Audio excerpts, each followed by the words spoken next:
नमस्कार आदाब दोस्तों, हिंद वॉइस में आपका स्वागत है। मैं हूं इकराम। गुजरात में चुनाव आयोग फिलहाल भारतीय जनता पार्टी से खुश नहीं है। वो उससे नाराज़ चल रहा है और उसके नाराज़ होने की काफ़ी बड़ी वजह सामने आई है। हालांकि मेन स्ट्रीम मीडिया इस बात को दबा लेगा, कहीं ना कहीं छिपा लेगा। ये खबर कहीं ना कहीं सिर्फ हेडलाइंस बनकर रह जाएगी कि गुजरात चुनाव आयोग जो है वो भारतीय जनता पार्टी से क्यों नाराज़ चल रहा है। उसके पीछे की भी एक बड़ी वजह सामने हमारे आ रही है, वो मैं आपको डिटेल के साथ बताने वाला हूँ। लेकिन ऐसा क्या हुआ कि गुजरात चुनाव आयोग ने नोटिस भेज दिया है बीजेपी सरकार को कि आप हमें ज़रा जवाब दीजिए, जब हमने आपको कहा था आपने उस पर काम क्यों नहीं किया। बड़ी खबर है, मैं आपको पूरी डिटेल में बताऊंगा। एक अपील है कि वीडियो अगर फेसबुक पर देख रहे हैं तो फेसबुक पेज को फॉलो कर सकते हैं, यूट्यूब पर देख रहे हैं तो चैनल को सब्सक्राइब कर सकते हैं। अब चलते हैं इस खबर की तरफ। तो खबर यह है कि 1 अगस्त को चुनाव आयोग वहाँ के मुख्य सचिव को, यानी कि गुजरात के मुख्य सचिव को एक लेटर लिखता है और उसमें ये बात कही जाती है कि यहाँ पर जो लोग 1 या 2 या उससे 3 ज़्यादा से चुनाव से जुड़े हुए हैं उनका आप लोग तबादला कर दीजिए। लेकिन गुजरात सरकार इसको टाल देती है और टालते टालते ये मामला अक्टूबर तक आ जाता है। लेकिन रिपोर्ट जमा करनी थी 30 सितंबर तक, 30 सितंबर का टाइम दिया गया था, लेकिन गुजरात सरकार इसको टालती रहती है। वो उसके टालने के पीछे की वजह क्या है? क्या यही कारण था कि गुजरात में जो चुनाव हुए हैं वो देरी से हुए हैं? इसके बाद जो गुजरात की सरकार है, यानी कि बीजेपी की सरकार, वो 12 अक्टूबर को आईपीएस और उनके जितने भी वहाँ पे अधिकारी थे उनको तबादला करती है।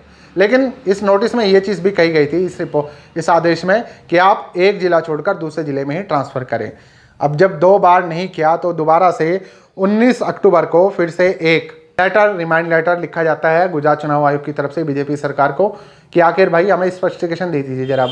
वहाँ के डीजीपी को, वहाँ के मुख्य सचिव को दोबारा से चुनाव आयोग एक लेटर लिखता है कि हमें ज़रा आप ये बताइए कि आप लोगों ने ये इतना लेट क्यों किया। जब हमने पहले ही दिशा निर्देश दे दिए थे तब आपने ये चीज़ क्यों नहीं सुनी। अब उससे नोटिस से जवाब मांगा है। आप देखते हैं कि गुजरात सरकार इसको भी सुनती है, ये नहीं सुनती है, इसको भी टाल देती है। अब आप ज़रा सोचिए कि चुनाव आयोग को कितना सीरियस लेते हैं बीजेपी सरकार और कितना नहीं लेती हैं। जबकि जब किसी प्रदेश में टाइम पूरा हो जाता है तो वहाँ का जो कर्ता धर्ता होता है वो इलेक्शन कमीशन ही होता है। लेकिन यहाँ पर ये देखिए कि चुनाव आयोग की बात सुनी नहीं गई। 30 सितंबर को रिपोर्ट सौंपनी थी और वो एक्शन ले रहे हैं 12 अक्टूबर को जाकर। 1 अगस्त को उन्हें पहला आदेश दिया गया था, उसके बाद दूसरा दिया गया और अब जाकर 19 अक्टूबर को इन्हें तीसरा नोटिस देना पड़ा कि आप ज़रा हमें बता दीजिए। तो क्या अपने हिसाब से सेटिंग की जा रही है, कौन सा अधिकारी कहाँ जाए, कौन सा अधिकारी कहाँ जाए, जबकि गुजरात चुनाव आयोग पहले से कह चुका है कि भैया एक ज़िला छोड़कर दूसरे ज़िले में ट्रांसफ़र करना होता है। ये सारी चीज़ें कही गई थी, लेकिन यहाँ पर नहीं सुनी गई। अब इन सब का चुनाव पर क्या असर पड़ेगा? क्या यही वजह है कि चुनाव आयोग ने तारीख है वो अभी घोषित नहीं की है, या इसके पीछे की दूसरी वजह भी है? क्योंकि गुजरात चुनाव में बहुत कुछ होना बाकी है और जो इस तरह की खबरें हैं वो सिर्फ आपको हिंद वॉइस पर ही मिलेंगी। जो डिटेल आएंगी, जो कुछ भी वहाँ पे कंट्रोवर्सी चलेगी चुनाव में, क्योंकि आप ज़मीन पर जो देख रहे हैं वो चीज़ अलग है, लेकिन टेक्निकली बहुत सारी चीज़ें होंगी और मैं आपको सारे अपडेट देता रहूँगा। तो इन सभी अपडेट्स के लिए हिंद वॉइस देखते रहें, चैनल को सब्सक्राइब करें और कमेंट के रूप में ये ज़रूर बताएं कि गुजरात सरकार ने ये सब देरी क्यों की।